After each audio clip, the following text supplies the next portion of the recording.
പലരും പലതിൽ നിന്നുമാണ് സന്തോഷം കണ്ടെത്തുന്നത്. സന്തോഷം കണ്ടെത്താൻ പലരും പലതും ചെയ്യുന്നു. ചിലർ ഇഷ്ടപ്പെട്ട ഭക്ഷണം കഴിച്ചുകൊണ്ട് സന്തോഷം കണ്ടെത്തുന്നു.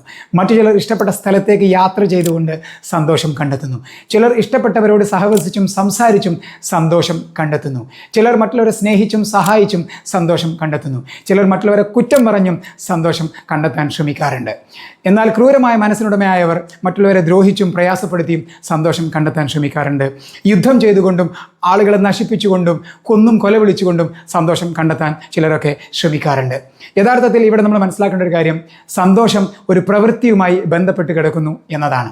ബ്രിട്ടീഷ് പ്രധാനമന്ത്രിയായിരുന്ന ബെഞ്ചമിൻ ഡിസ്രേലി ഒരിക്കൽ പറഞ്ഞു, പ്രവൃത്തി എപ്പോഴും സന്തോഷപ്രദമാകണമെന്നില്ല, എന്നാൽ പ്രവൃത്തി കൂടാതെ സന്തോഷം ഉണ്ടാകുന്നില്ല. അതിൽ നമുക്ക് ചിന്തിക്കാൻ ഒരുപാട് കാര്യങ്ങളുണ്ട്.